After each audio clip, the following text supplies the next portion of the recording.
Okay, this is the building. This area is not as good as the other area in terms of crime and stuff like this.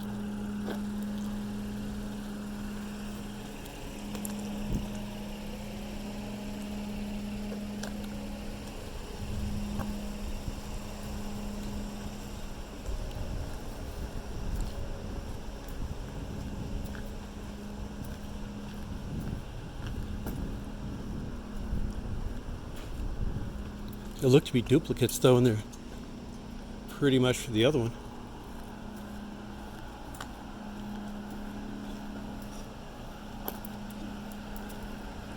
The pool is going to raise the association fee. They typically in multifamily don't tell you what that is until you call and ask, which I'll do on both of these. Hopefully I'll be back in time today to do that.